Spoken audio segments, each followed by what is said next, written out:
அனைவருக்கும் வணக்கம். நம்ம எஸ்பிஓ ஜாப்பில் டிஜிட்டல் கண்டென்ட் ரைட்டருக்கு எப்படி அப்ளை பண்ணலாம் அப்படிங்கிறத இந்த வீடியோவில் முழுசாக பார்க்கலாம்.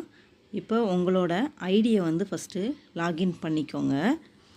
அதில் டிஜிட்டல் டாஸ்க் அப்ளிகேஷனை ஓப்பன் பண்ணிங்கன்னா கீழே ஸ்க்ரோல் பண்ணுறப்ப உங்களோட நேம் ஐடி காட்டும். கீழே சூஸ் ஆப்ஷனில் போய் டிஜிட்டல் கண்டென்ட் ரைட்டரை செலக்ட் பண்ணிக்கோங்க. உங்களோட டிஜிட்டல் கண்டென்ட் ரைட்டருக்கு வெப்சைட் ஆர் பிளாக் கண்டிப்பாக இருக்கணும். அப்போ அதில் உங்கள் பிளாக் ஆர் வெப்சைட்டோட யூஆர்எல் லிங்க்கை காப்பி பண்ணி பேஸ்ட் பண்ணுங்கள். வெப்சைட் என்ன நேமில் வச்சுருக்கீங்களோ அந்த நேம் கொடுங்க. நீங்கள் எந்த கண்டென்ட்டில் போஸ்ட் பண்ண போகிறீங்க அப்படிங்கிறத கண்டென்ட் கொடுத்துருங்க. வெப்சைட் ஆர் பிளாக் எப்போ க்ரியேட் பண்ணிங்களோ அந்த டேட்டை கரெக்டாக செட் பண்ணி ஓகே கொடுத்துருங்க. அப்புறம் எந்த டிவைஸில் கண்டிப்பாக இதுக்கு லேப்டாப் தான் வேணும்னு சொல்லியிருக்கிறாங்க. லேப்டாப் கொடுத்துட்டு பெர் வீக்குக்கு எத்தனை போட முடியும் அப்படின்னு கொடுத்துட்டு சப்மிட் கொடுத்துருங்க. தேங்க்யூ.